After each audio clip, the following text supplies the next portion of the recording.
தூய லாரன்ஸ் விழா வாழ்த்துக்களையும் ஜெபங்களையும் ஆசீர்வாதங்களையும் உரித்தாக்கிக் கொள்கின்றேன். அன்பார்ந்தவர்களே, இன்றைய 2 இறை வார்த்தைகளும் முதலாவதாக தூய பவுலடியார் கொரிந்தியருக்கு எழுதிய திருமுகத்தில் நாம் வாசிக்கின்ற பொழுது, எந்த ஒரு காரியத்தை நாம் எடுத்தாலும் அதை முகமலர்ச்சியோடு நாம் செய்ய வேண்டும். குறிப்பாக கத்தோலிக்க கிறிஸ்தவர்களாகிய நாம் ஒரு ஆன்மீக காரியங்களிலும் சரி அல்லது நம்மிடம் ஒப்படைக்கப்பட்டிருக்கக்கூடிய கடமைகளிலும் பொறுப்புகளிலும் முகமலர்ச்சியோடு நாம் செய்வதற்கு தயாராக இருக்கின்றோமா என்று சிந்தித்து வாழ முதல் வாசகம் நற்செய்தி வாசகம். கோதுமை மணி மண்ணில் மடிந்தால்தான் பலன் தருமே ஒழிய, இல்லை என்றால் மடியாவிட்டால் பலனளிக்காது என்பதற்கு இணங்க இன்றைய நாளில் மாபெரும் புனிதரின் விழாவை கொண்டாடி கொண்டிருக்கக்கூடிய இந்த தருணத்தை சிறப்பாக திருத்தொண்டர் தூய லாரன்ஸ் 254வது ஆண்டு, அதாவது 3ஆம் நூற்றாண்டிலே வாழ்ந்தவர். யாருக்குமே கிடைக்காத ஒரு அரிய வாய்ப்பு இந்த புனிதருக்கு கிடைத்திருந்தது. அந்த தருணத்திலே திருத்தந்தை 2ஆம் சிக்ஸ்துஸ் அவருக்கு இவர் திரு அவையின் சொத்துக்களுக்கு அதிபராக, அதாவது சொத்துக்களை எல்லாம் பார்ப்பதற்கு பொறுப்பாளராக, இந்த மாதிரி பொறுப்புகளுக்கு அருட்தந்தையர்களைத்தான் நியமிப்பார்கள். ஆனால் திருத்தந்தை 2ஆம் சிக்ஸ்துஸ் இவருடைய அந்த கடமை உணர்வு, பொறுப்புணர்ச்சி, முகமலர்ச்சியோடு எதையும் செய்யக்கூடிய மனப்பக்குவத்தை பார்த்து இந்த பொறுப்பை அவருக்கு தந்தார்.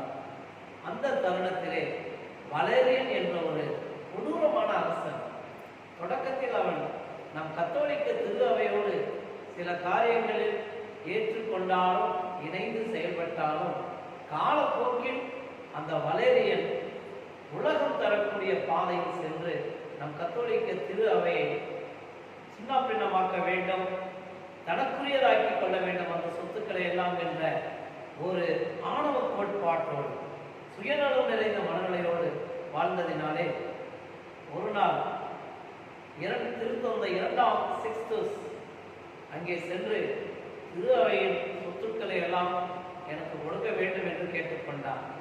அப்பொழுது திருத்தந்தை 2ஆம் சிக்ஸ்துஸ் அதெல்லாம் தர முடியாது என்று புறக்கணித்ததினாலே அவரை அங்கே கொலை செய்து விடுகின்றார். திருத்தந்தை 2ஆம் சிக்ஸ்துஸ் இறப்பதற்கு முன்பாக திருத்தொண்டர் தூய லாரன்ஸ் கேட்டாராம், உங்களைப் போல நானும் மறிக்க வேண்டும் என்று கேட்டாராம். அதாவது ஒரு சாட்சியம், கிறிஸ்துவுக்கு சாட்சியம் அவர்களுடைய பிள்ளையாக மறிக்க வேண்டும் என்று கேட்டுக்கொண்டாராம். அதே போல இறப்பதற்கு முன்பாக திருத்தந்தை 2ஆம் சிக்ஸ்துஸ், நீயும் கிறிஸ்துவுக்குள் சாட்சியாக என்னை போல் மறிப்பாய் என்று சொன்னாராம். ஆம் அன்பிற்குரியவர்களே, அடுத்த 2-3 நாட்களுக்குள் மீண்டும் அதே வலேரியன் திருத்தொண்டர் தூய லாரன்ஸை மிரட்டுகின்றான். அங்கே சென்று திருச்சபையின் சொத்துக்களை எல்லாம் எனக்கு கொடுக்க வேண்டும் என்று கேட்கின்ற பொழுது திருத்தொண்டர் லாரன்ஸ் திரு அவையின் சொத்துக்களை எல்லாம் விற்று ஏழைகளுக்கு கொடுத்து விட்டார். அப்பொழுது அவர் சொன்னாராம், உனக்கு திருச்சபையின் சொத்து வேணும்னா இந்த நின்றுட்டு இருக்கிறாங்க இந்த மக்கள் தான் இந்த திருச்சபையின் சொத்துக்கள் என்று சொன்னாராம்.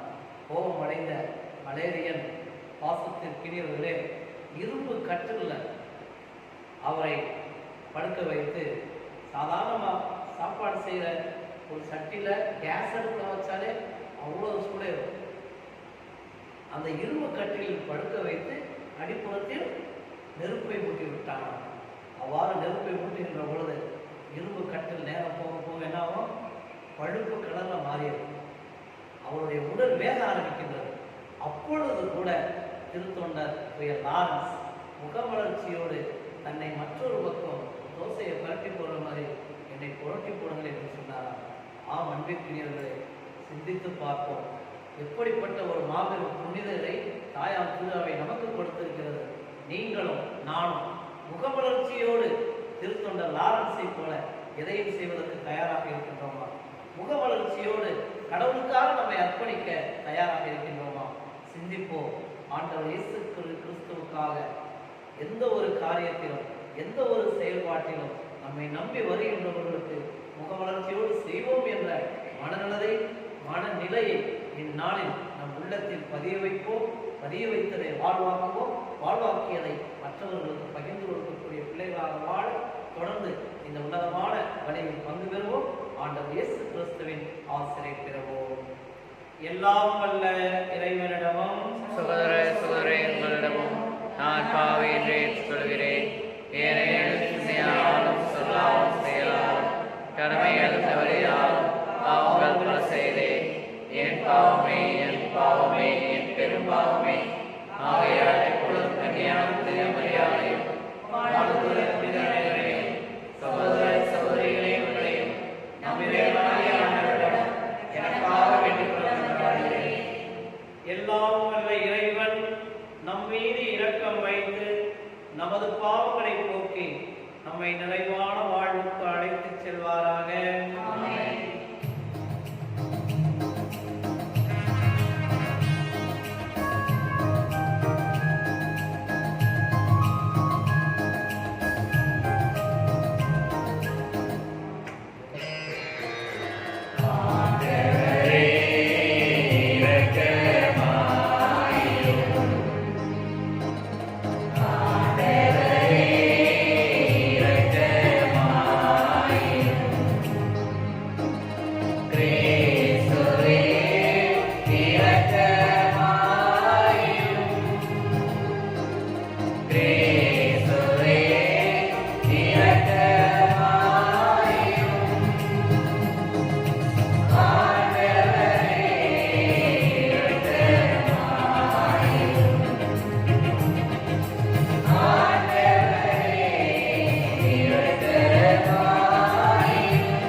தூயாவியானவரின் ஒன்றிப்பில் இறைவனாய் என்றென்றும் வாழ்ந்து ஆட்சி செய்கின்றவன் திருமகனும் எங்கள் ஆண்டவருமாகிய இயேசு கிறிஸ்து வழியாக உம்மை மன்றாடுகின்றோம்.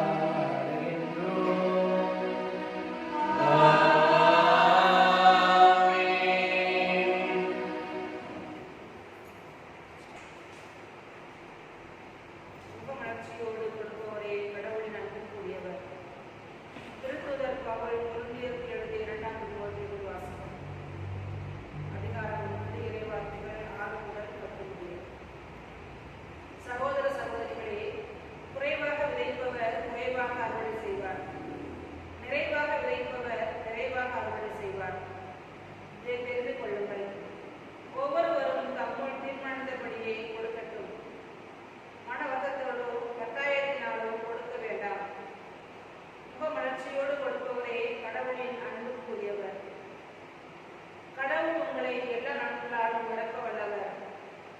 எந்த சூழ்நிலையிலும் எப்போதும் தேவையானது எல்லாம் உங்களுக்கு தருவார். அனைத்து நற்செயல்களையும் செய்வதற்கு தேவையான எல்லாம் உங்களுக்கு மிகுதியாகவே தருவார்.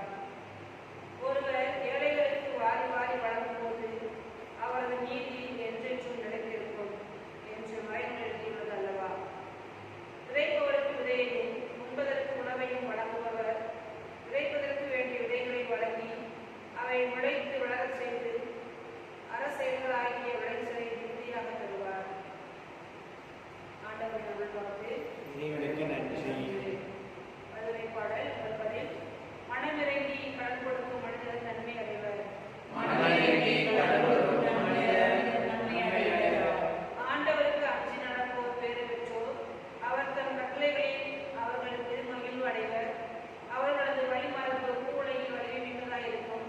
நேர்மையிலோரின் தலைமுறை ஆசி பெறும். பல்லவி. மனமிறங்கி கடன் கொடுக்கும் மனிதர் நன்மை அடைவர்.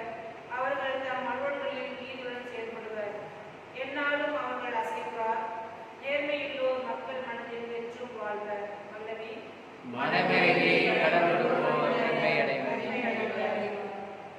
தீமையான செய்தி எதுவும் அவர்களை அச்சுறுத்தாது. ஆண்டவரில் நம்பிக்கை கொள்வதால் அவர்கள் இதயம் உறுதியாயிருக்கும். அவர்கள் நெஞ்சம் நிலையாயிருக்கும். அவர்களை அச்சம் மேற்கொள்ளாது. இறுதியில் தம் எதிரிகள் அடைவதை அவர்கள் காண்பது உறுதி. பல்லவி. நன்மை அடைவர். அவர்கள் வாரி வழங்கினர், ஏழைகளுக்கு ஈந்தனர். அவர்களது நீதி என்றென்றும் நிலைத்திருக்கும்.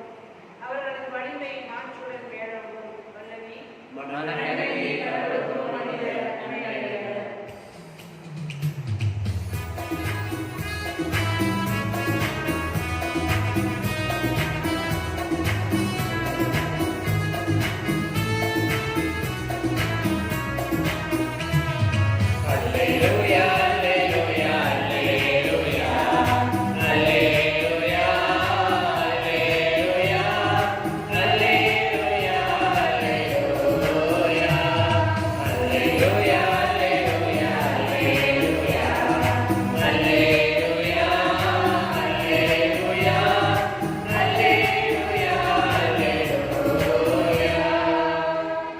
என்னை பின்தொடர்பவர் இருளில் நடக்க மாட்டார்.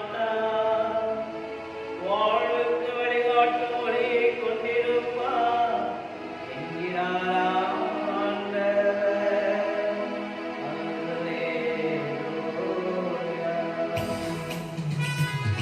அல்லேலூயா.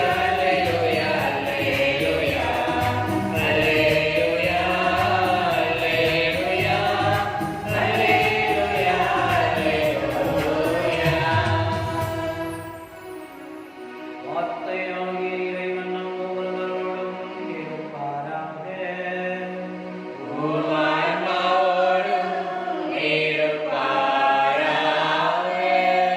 யோவான் எழுதிய பரிசுத்த நற்செய்தியிலிருந்து வாசகம்.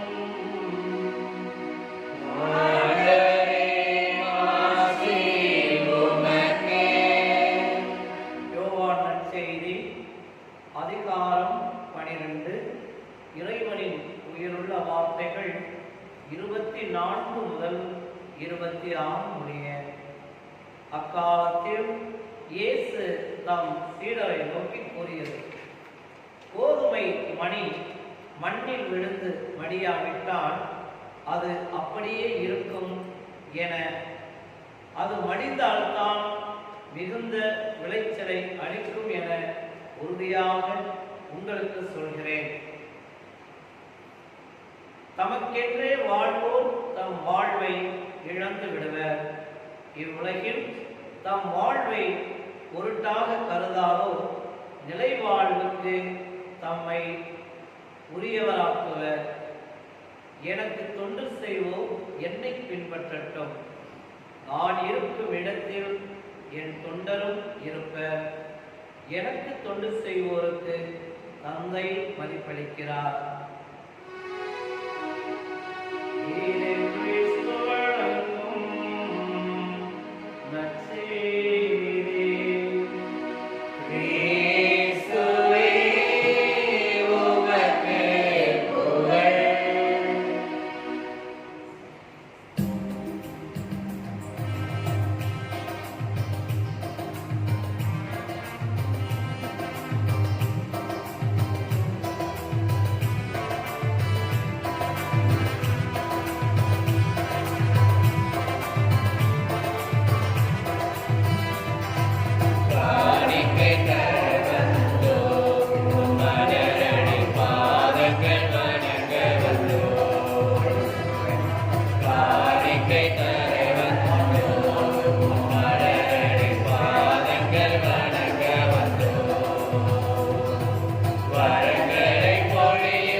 இந்த கல்வாரி பலி எல்லாம் வல்ல தந்தையாகிய இறைவனுக்கு ஏற்றதாகும்படி ஜெபியுங்கள்.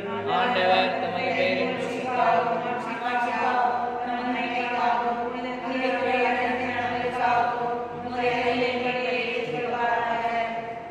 ஆண்டவரே, புனித லாரன்ஸின் விழாவில் நாங்கள் பேரின்பத்துடன் ஒப்புக் கொடுக்கும் காணிக்கைகளை கனிவாய் ஏற்றருளும்.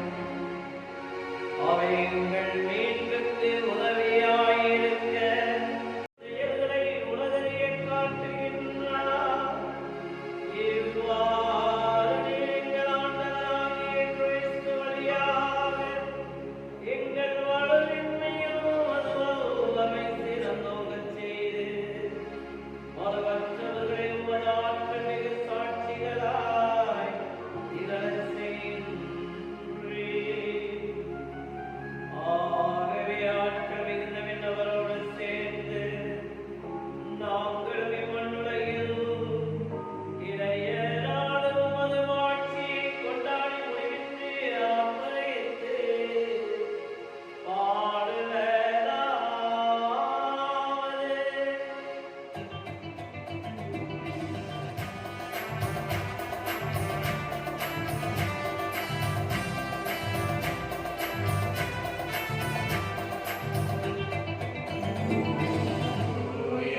எங்கள் ஆண்டவர் இயேசு கிறிஸ்துவின் உடலாகவும் பரிசுத்த இரத்தமாகவும் எங்களுக்கு இவை மாறுவதாக.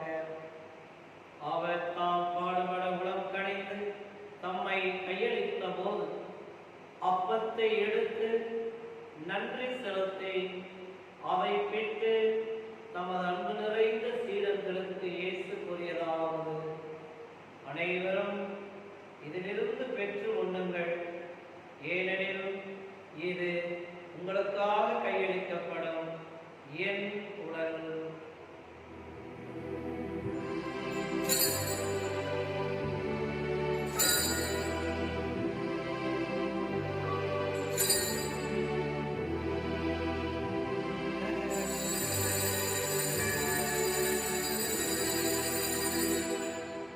அவ்வண்ணமே இரவு விருந்தை அருந்திய பின் கிண்ணத்தையும் எடுத்து நன்றி செலுத்தி இயேசு மீண்டும் தமது அன்பு நிறைந்த சீடர்களுக்கு கூறியதாவது: அனைவரும் இதிலிருந்து பெற்று பருகுங்கள், ஏனெனில் இது புதிய நிலையான உடன்படிக்கைக்குரிய என் இரத்தத்தின் கிண்ணம். இது பாவ மன்னிப்புக்கென்று உங்களுக்காகவும் பலருக்காகவும் சிந்தப்படும். இதை என் நினைவாக செய்யுங்கள்.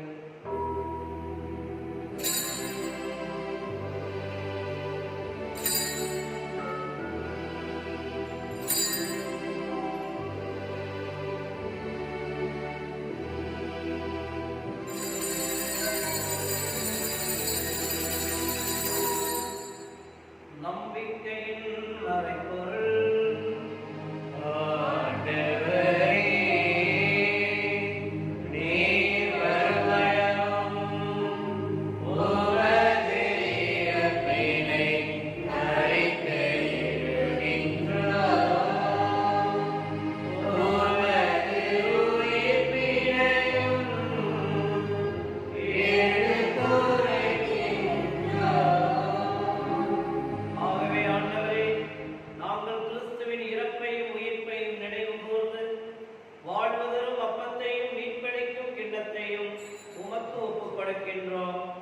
உம் திருமண்ணின்று ஊழியம் புரிய தகுந்தவர்களென எங்களை ஏற்றுக்கொண்டேன்.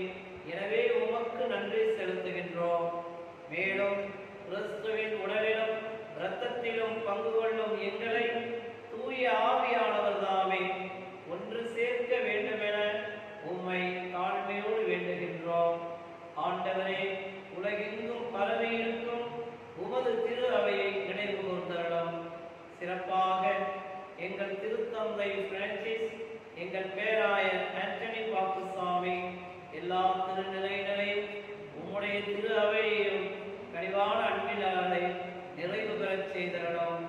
மேலும் உயிர்த்தி எழுவோம் என்ற எதிர்நோக்குடன் துயில் கொள்ளும் எங்கள் சகோதர சகோதரிகளையும் இறந்தோர் அனைவரையும் இரக்கத்துடன் நினைவு கூர்ந்து உமது திருமுக ஒளியினுள் ஏற்றருளும். எங்கள் அனைவர் மீதும் இரக்கமாயிரும்.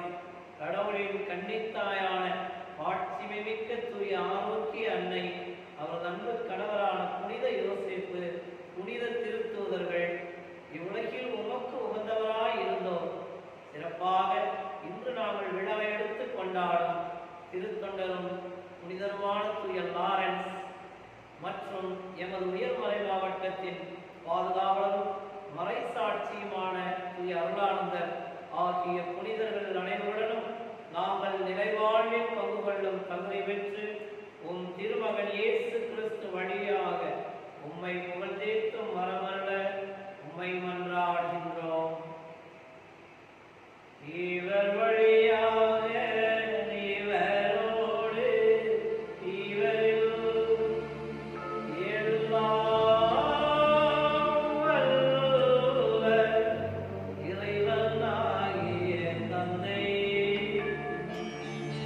Yeah.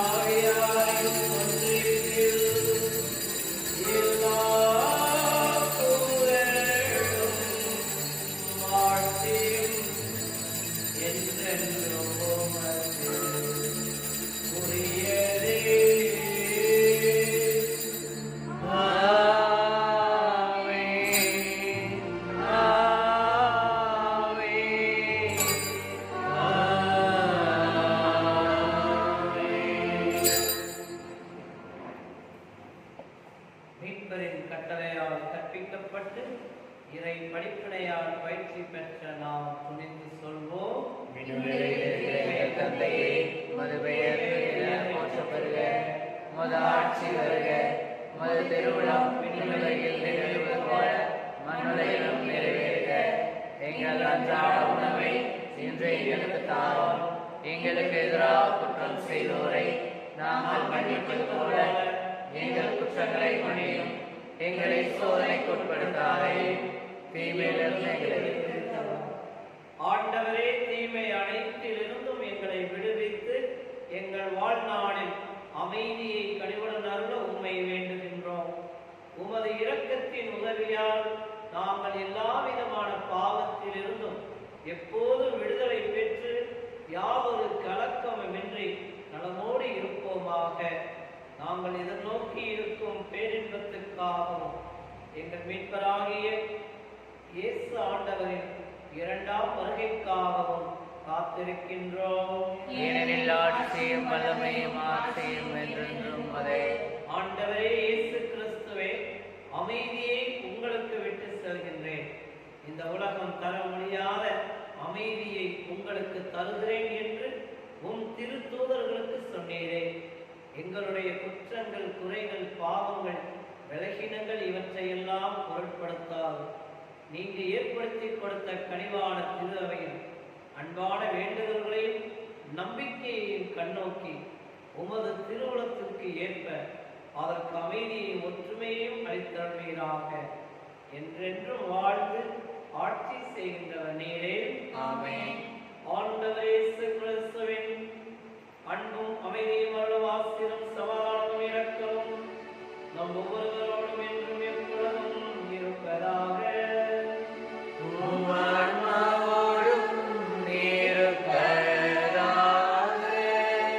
ஆண்டவர் இயேசு கிறிஸ்து தருகின்ற அந்த அமைதியை அருகில் இருப்பவர்களை பார்த்து முகமலர்ச்சியோடு பகிர்ந்து கொள்வோம்.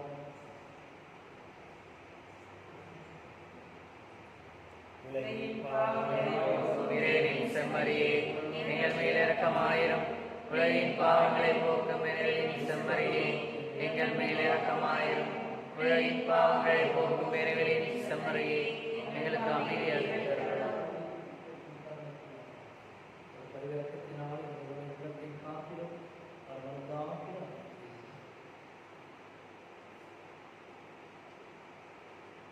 இறைமகன் இயேசு ஆண்டவர் முகமலர்ச்சியோடு நம் வாழ்வில் மனமாற்றம் கண்டிட நாம் இவருடைய பிள்ளைகளாக என்றும் வாழ்ந்திட தன்னையே இரத்தம் சிந்தி தியாக பலியாக அர்ப்பணித்த நம் மீட்பர் இயேசு இவரே. நாமும் இவருக்காக எதையும் முகவளர்ச்சியோடு செய்திட இத்திருவிருந்திலும் கல்வாரி பலியிலும் நம் எல்லோரையும் அன்போடு அழைப்பு விடுக்கின்றார். அழைக்கப்பட்ட நாம் எல்லோருமே பேறு பெற்றவர்கள். நான் தகுதியற்றவன், ஆனால் ஒரு வார்த்தை மட்டும் சொல்லியதும் எனது ஆன்மா நலமடையும்.